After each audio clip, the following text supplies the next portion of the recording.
La división celular es el proceso a través del cual las células se reproducen y en el que una célula progenitora da lugar a dos células hijas. Esta tiene como propósito permitir el crecimiento, reparar células dañadas y reemplazar las perdidas.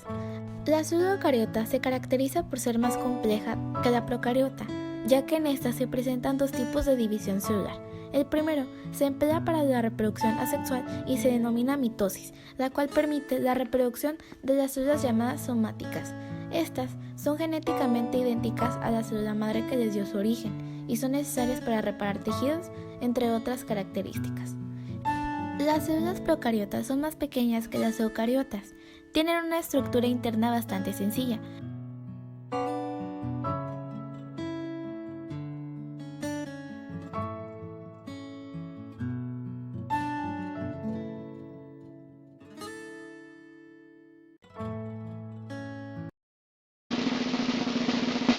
Ahora voy a hablar del ciclo celular.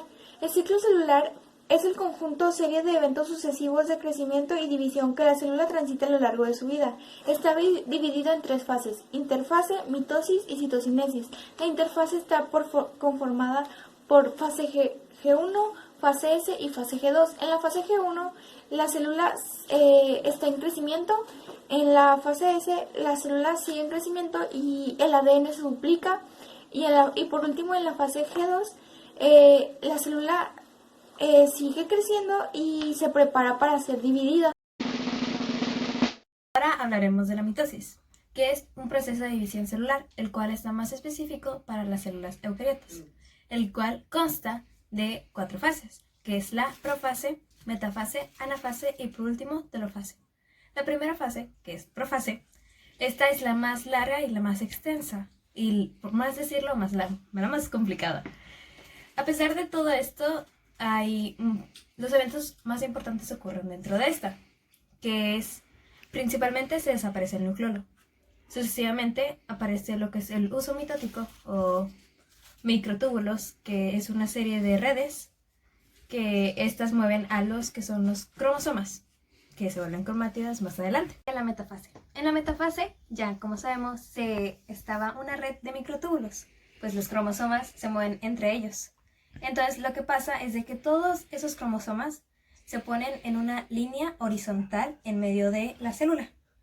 Sucesivamente sigue la anafase, que simplemente es que esos mismos microtúbulos se van alineando para los polos opuestos. Por último, seguiría la telofase, que simplemente se regeneran todas las células, o en este caso no células, sino el núcleo. Y ya empezaría lo que es la citocinesis. Y en la citocinesis simplemente es la partición de esta célula.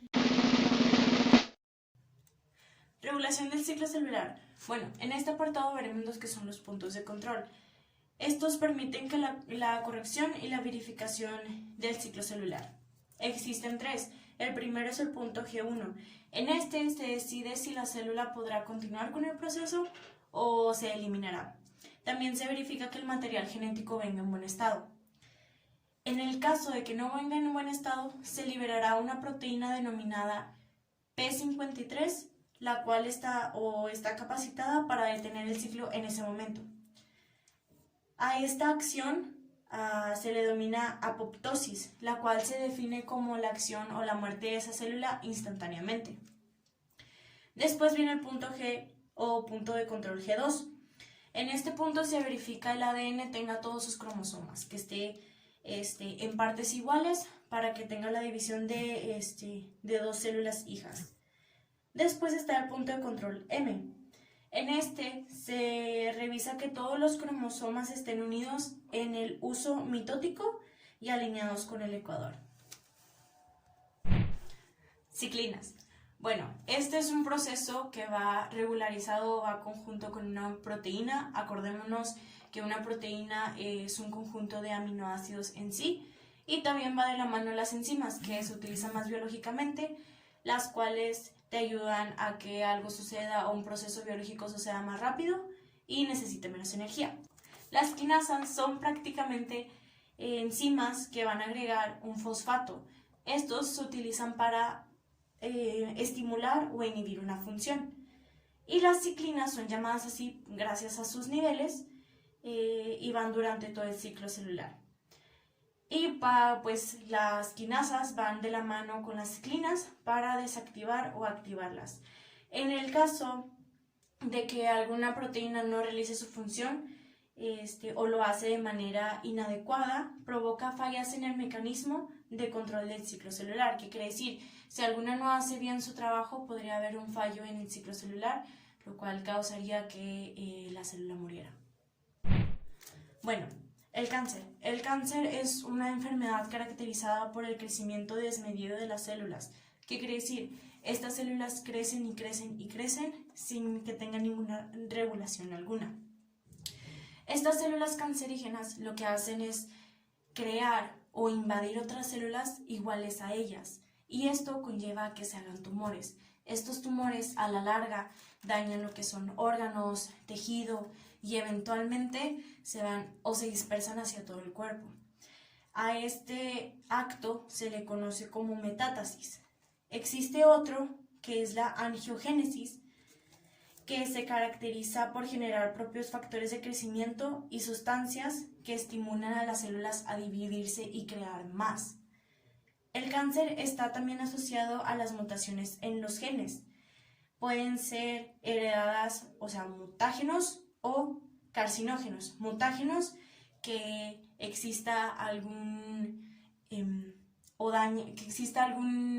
efecto en el ADN o que dañen químicamente el ADN, y carcinógenos, pues sustancias que pueden llegar a causar esta enfermedad. Bueno, para empezar con el tema de la meiosis, hablaremos de qué es esta. La meiosis es el proceso a través del cual se producen los gametos en los organismos que llevan a cabo la reproducción sexual.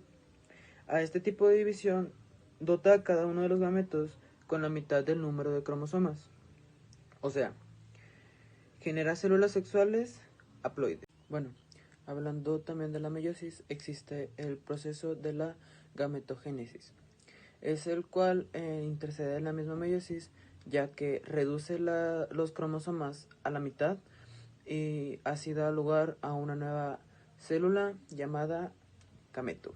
Existen dos tipos de meiosis, la meiosis 1 y la meiosis 2, por lo cual hay 4 fases en la meiosis, ¿ok?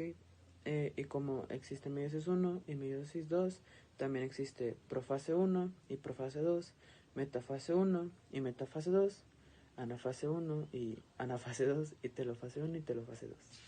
Ok, bueno, también la metafase número 1. ¿Qué se hace en esta fase? En esta fase, los centriolos se separan a los lados opuestos de la célula y las tétradas recombinantes son arrastradas al centro de la célula a través de los microtúbulos. Ok, y bueno, para finalizar, con la telofase se forman dos nuevos núcleos en los polos opuestos de cada célula, la cual termina por dividirse en dos nuevas células que contienen un cromosoma de cada par de homólogos.